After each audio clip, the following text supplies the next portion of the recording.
Welcome to my latest update here. What you're looking in front of you here is a ds0 150 handheld digital oscilloscope. Now I've got a connection for that which I got from JK Electronics, so I can run it straight off a battery. Now this thing here, you can set the waveforms to be smooth, and you'll see the frequencies up the top there, duty cycle. If you adjust it another way, you'll get voltage, minimum, maximum values on the left hand side figures here.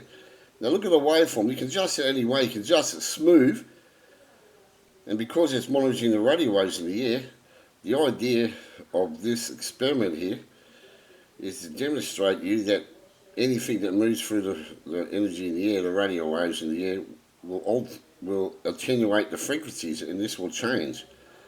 Okay, you can adjust it for a smooth line there. If there's any changes in the radio waves in the air or attenuation to it, whether it be a UFO anomaly or whatever, you'll see the peaks in the waveform there. Okay.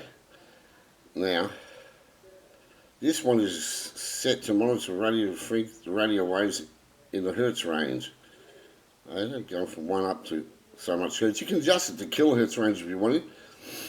Now, this one is moving from right to left to right.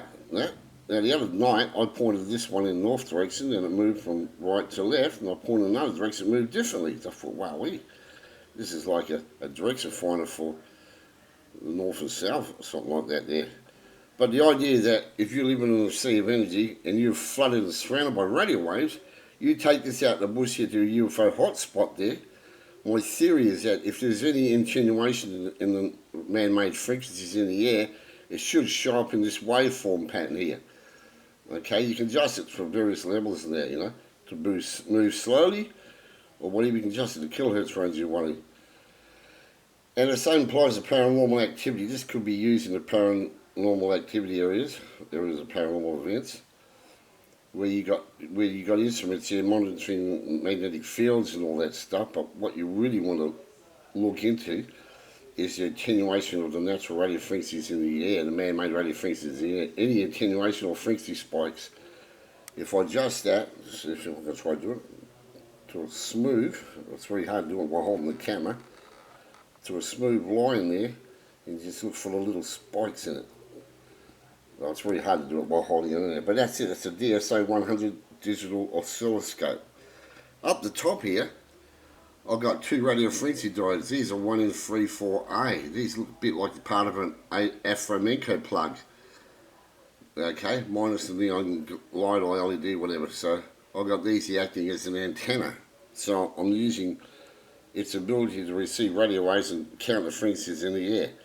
So if you're out in the bush and Bigfoot's walking around, you got it set to the radio frequencies available in the air that you're picking up in a hertz cycles, whatever. Bigfoot walks around, he walks through the sea of energy, the radio frequency waves. The size of his body, he attenuates the field, and when he attenuates the radio frequency current, the radio frequencies in the air, you'll see it change on the reading here. And if you got a smooth waveform created here by turning the dial, you'll see a spike in it. That means the radio frequency's been interfered with. Sort of like a radar, hey?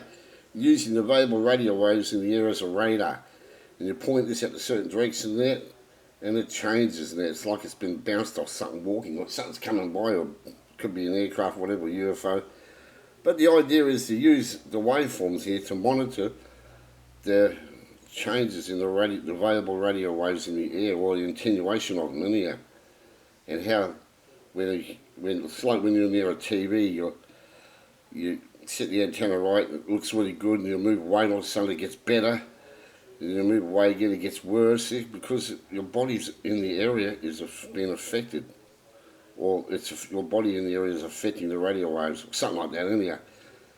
But anyhow, that's the idea anyhow. So this could be used for UFO detecting, look for anomalies, anything, or other things too. That it's up to your imagination. That So anyhow, once you switch this on, you just got to set it, tweak the dials in it until you get the radio waves displaying the waveform across it, and read the frequencies on the thing there. You can see it. It's in the hertz region. Don't worry about anything else. It's the frequencies you're looking at. And look at the waveform. Now, if I turn that to another direction, say over here, Oops, hang on, the battery thing's come off. Okay, you might get a change in it depending if you adjust the waveform a bit more. And if I try adjusting it a bit more the other way, hang on, the other way, with my thumb, the dial, you can change that waveform pattern a bit more. Oh, it's a bit hard messing around in one hand while I'm holding the camera in there. But anyhow, you got the point in there. Okay, thank you for watching this latest video.